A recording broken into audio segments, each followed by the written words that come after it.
Hello friends, welcome to மக்கள் சேவை சால். இன்றைக்கி நம்ம ஒரு சூப்பரான இன்ஃபர்மேஷன் பற்றி தான் பார்க்க போகிறோம். அதாவது தமிழக அரசு சார்பில் ரேஷன் அட்டை வச்சுருக்கவங்களுக்கு முதலமைச்சரின் தாயுமானவர் அப்படின்ற ஒரு புதிய திட்டத்தை தொடங்கி வைக்கிறாங்க. இப்போ இதை பற்றின மொத்த இன்ஃபர்மேஷன் தான் இந்த வீடியோ வந்து பார்க்க போகிறோம். இந்த வீடியோ ஸ்கிப் பண்ணாமல் ஃபுல்லாக பாருங்கள். அது மட்டும் அல்ல, இந்த வீடியோ நிறைய பேருக்கு ஷேர் பண்ணுங்கள். ஓகே, தமிழக அரசு சார்பில் 7/8/2025 அன்னைக்கு இந்த ஒரு சுற்றறிக்கையை வந்து வெளியிட்டிருக்காங்க.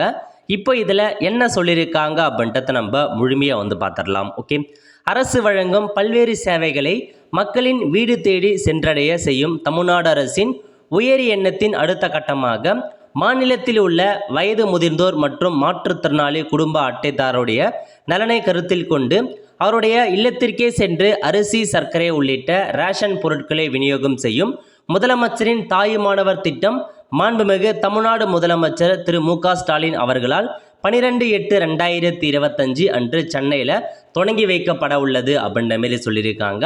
அதாவது வீடு தேடி ரேஷனுக்கான பொருட்களை வந்து கொடுக்குறாங்க. யாருக்கு அப்படின்னா வயது முதிர்ந்தோர் மற்றும் மாற்றுத்திறனாளிகளுக்கு. ஸோ இந்த பொருட்களை வந்து வழங்குறாங்க. அதுக்கான ஒரு ஸ்கீம் நேமாக முதலமைச்சரின் தாயுமானவர் திட்டமாக வச்சுருக்காங்க. என்றைக்கு இதை செயல்படுத்துகிறாங்க அப்படின்னா 12/8/2025 அன்னைக்கு தான் இந்த திட்டத்தை வந்து துவங்கி வைக்கிறாங்க. ஓகே, அதாவது மக்கள் நலன் சார்ந்த இத்திட்டம் சிறப்பு கவனம் தேவைப்படும் பிரிவினரின் வாழ்க்கையை மேம்படுத்துவதுடன் உணவு பாதுகாப்பை உறுதி செய்யும்.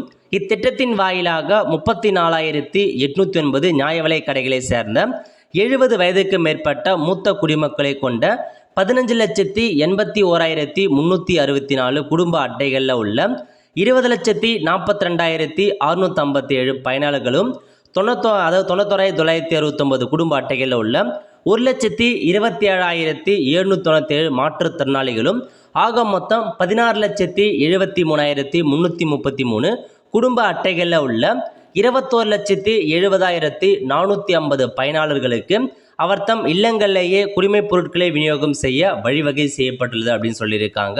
ஸோ இவ்வளோ பேருக்கு வந்து பார்த்தா வீடு தேடி ரேஷன் பொருட்களை கொடுக்குறோம் அப்படின்ற மாதிரி அப்டேட் கொடுத்துருக்காங்க.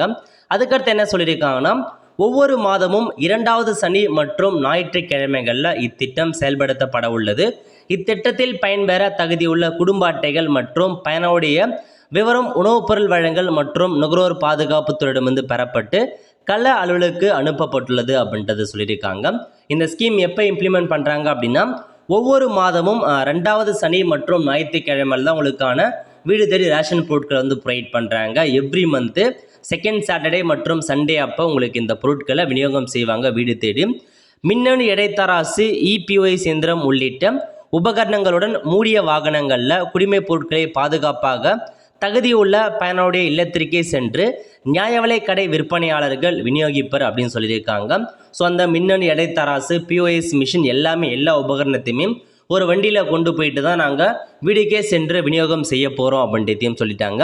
70 வயதுக்கு மேல் உள்ள குடும்ப அட்டைதாரர்கள் மற்றும் மாற்றுத்திறனாளியோட வீட்டிற்கே சென்று குடிமைப் பொருட்கள் வழங்குவதால் அரசுக்கு 30.16 கோடி செலவாகும் என மதிப்பிடப்பட்டு மக்கள் நலன் சார்ந்த இத்திட்டம் நலிவுற்ற பிரிவினரின் வாழ்வாதாரத்தை சிறப்புற செய்வதுடன் அவர் தம் உணவு பாதுகாப்பையும் உறுதி செய்யும்.